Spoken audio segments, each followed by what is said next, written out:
I did have the packet about somewhere so that I could reference what it was. I've probably decided that it was rubbish and thrown it in the bin, but I'm going to have a look and see.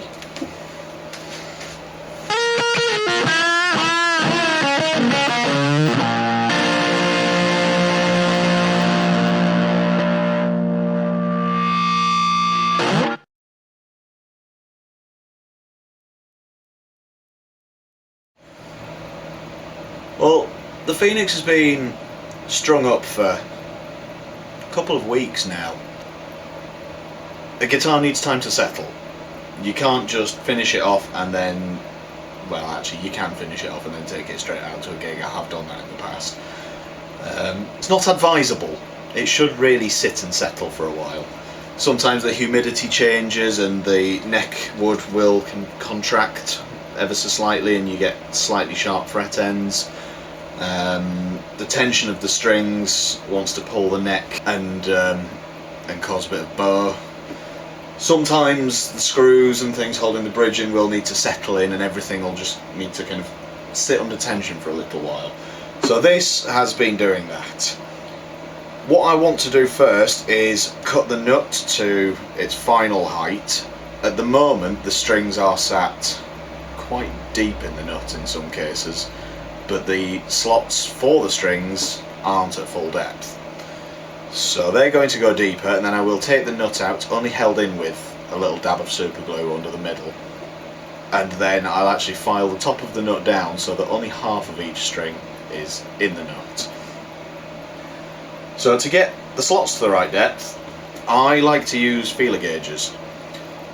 I'll do some careful measuring. I've already done this one, and I'll put it between the first and the second fret, and using a fret rocker I'll just kind of tweak it until I'm slightly over the height of the fret, and then usually you kind of learn to gauge it a little bit. I'll add a tiny bit more because you can always take more away afterwards when you fine tune it. You can't put material back very easily. For that I use this, I put this against the front face of the nut and I'll use that as a depth stop for my file. You can just hold it there, but it likes to slide around. I used to have quite long hair. I know, you'd never believe it, would you? So I've still got some bobbles kicking about. So what I'm going to do is pop that around the feeler gauges and the neck, and it'll just kind of help hold it all in place. Obviously you'll still need to push it against the front face of the nut whilst you're filing, but it stops you having to hold it against there and down and stop it from flying off at the same time. It also gives something kind of conveniently handy for the string to rest on rather than the face of the headstock, because you don't want to damage your finish. Now, up until recently I've been using these fret files, which are alright. They're good quality, they do the job, but they only work with one string gauge. And sometimes for deeper slots, when you can first roughing in the fret slot, because of the taper, they tend to jam up and they don't want to cut very deep. I recently took delivery of a new set of the flat file type fret slot files, nut files. Forgot how to talk for a minute there. So I'm probably going to have to use a combination of these files to get the closest to the thickness of the string, because these are Ernie Ball's skinny top heavy bottoms, so they are a 10 to 52 set. Obviously you don't want the nut slot smaller than your string. You can go very fractionally bigger. As you're cutting with the perfect size, it will always go ever so slightly wider because it's virtually impossible to hold it perfectly level at all times. We're human beings, not machines. We're not really built for that kind of precision. I'm going to work my way from the low E to the high E, which both of them are actually a D. because I've tuned this a full step down. Intentionally, it was designed to be a full step down. The whole point of kind of extended scale lengths is it makes it easier to do lower tunings. So if I loosen up the string, pop it out of the slot, make sure that my feeler gauge is against the nut, and then all we need to do is file it until we touch the feeler gauge. Obviously make sure that there's enough of a backwards angle that the string isn't sat on a lump in the middle of the nut. It always wants to be touching the very edge, the front face of the nut, before it drops off into nothingness.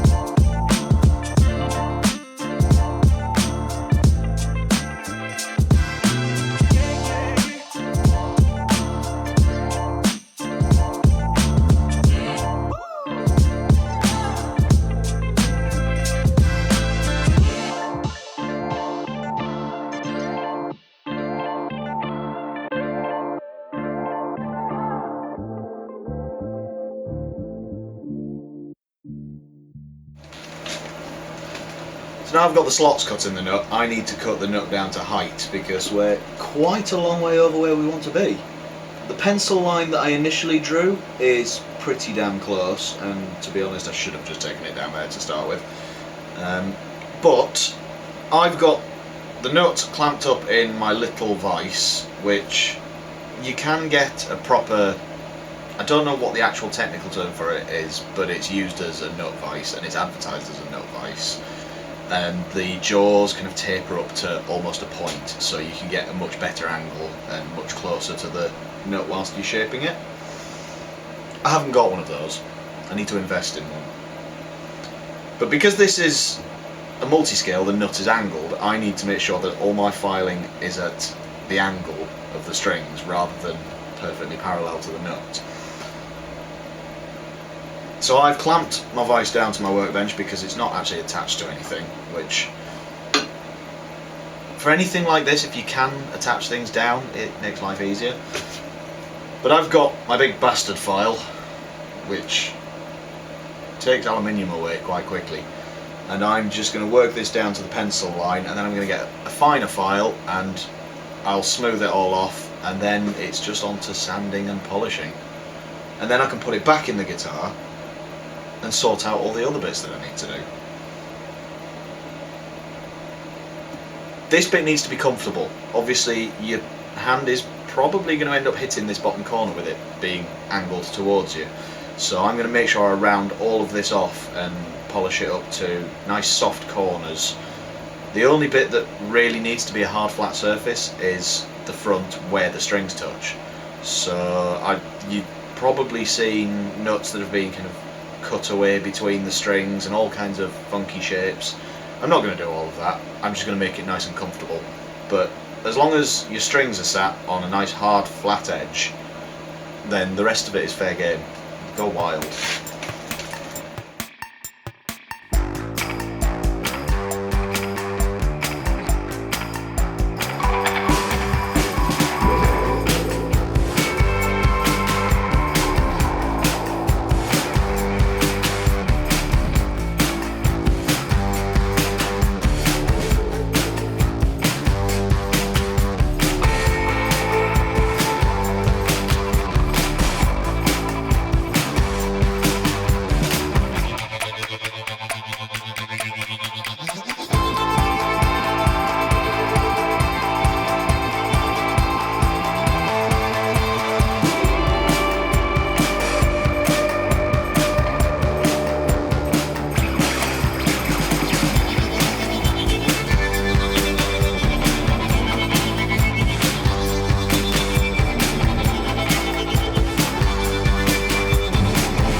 So now the nut's cut, I can finally install that, so I'm going to put a couple of little dabs of super glue in the slot.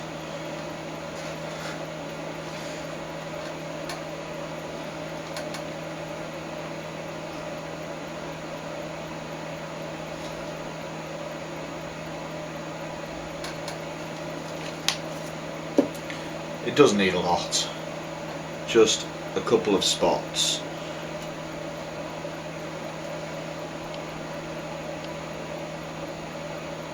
There we go, and we'll pop the strings back in the slots.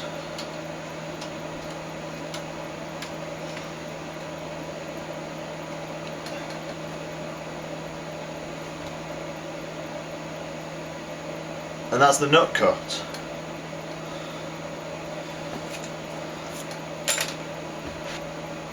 The next step is to sort out the intonation, which involves tuning it to pitch.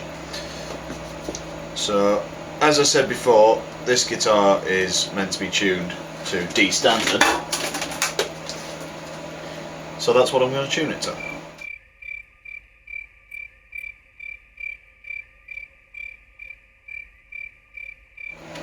At the moment, I've got a couple of little buzzers here and there, but the bridge isn't actually set with a radius on any of the saddles yet. So when I lift, for instance, the G string, which at the moment buzzes, that will stop the buzz. So now I need to put a radius at this end, because at the moment the saddles are pretty much flat. I do have a set of radius gauges somewhere, but I'm not sure where they've gone, because I do that to things, I lose them. So I'm actually going to use the sanding block, which is the 16-inch radius, which is what I've used for the fretboard, and I'm just going to kind of use that as my reference to see where the strings are. And at the moment we're quite a long way down, so if I loosen off the bolt that locks the saddles and set that, then we'll have a reference to start from.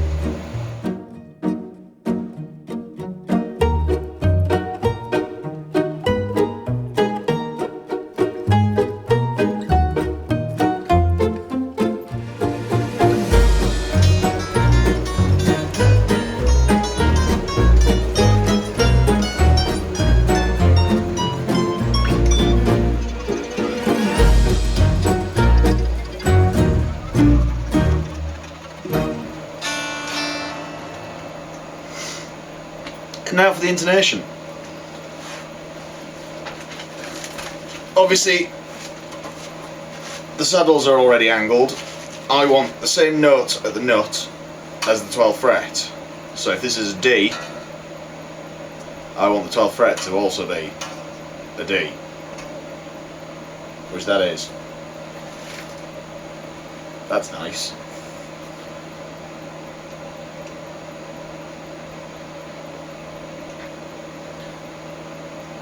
So I'm going to tweak it very slightly and get it a tiny bit closer.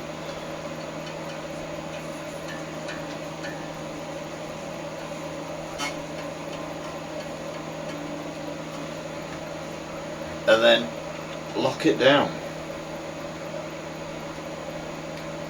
And then just rinse and repeat.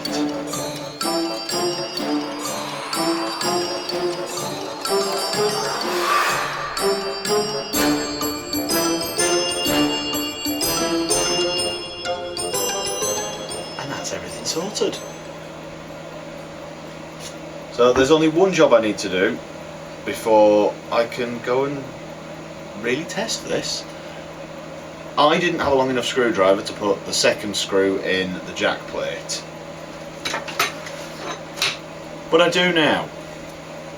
So this will quite happily reach straight down to put the extra screw in.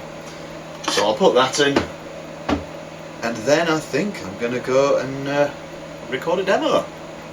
Or I might pass it to somebody who can actually play. They can do that for me.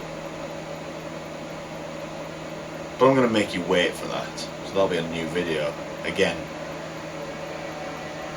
You must hate me by now.